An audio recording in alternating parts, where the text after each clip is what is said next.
climate risk is one of those big risks that financial services is tackling at the moment. The banks that took an early stance of probably realising that this wasn't just a fad or something that was going to go away are probably better prepared than those who have thought that it might not apply to them. There's an awful lot of education going on at the board level about what the regulations are that are coming in, what the disclosures are that are coming in and are being required.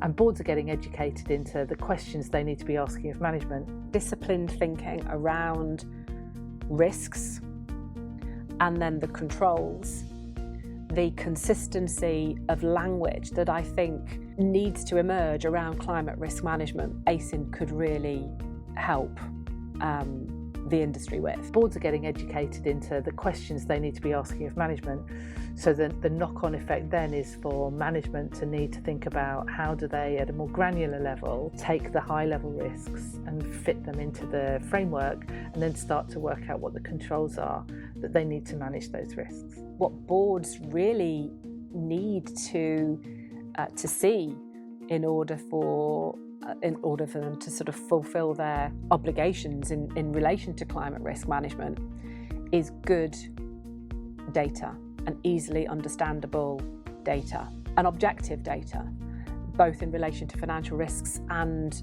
non-financial risks. And the more consistent the nomenclature is, the better. What now needs to happen is that banks need to translate that into manageable risks and controls that they can then place into their existing enterprise risk framework.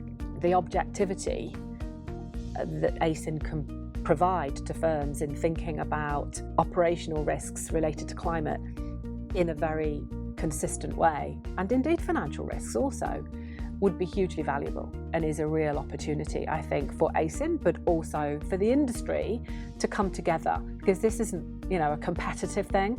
I think this is where the industry should collaborate. It's not something that just impacts a financial institution. This is something that basically impacts the whole of the planet, and it doesn't really matter what sector you're in. There will be something that has an impact on you and the way you do business. So when I saw ACIN's risk inventory around climate risks, I was really impressed, because it really does look at climate risk in a holistic way, from board governance all the way through to data and metrics. This risk inventory is a really positive step that all banks and financial services firms should be taking a look at.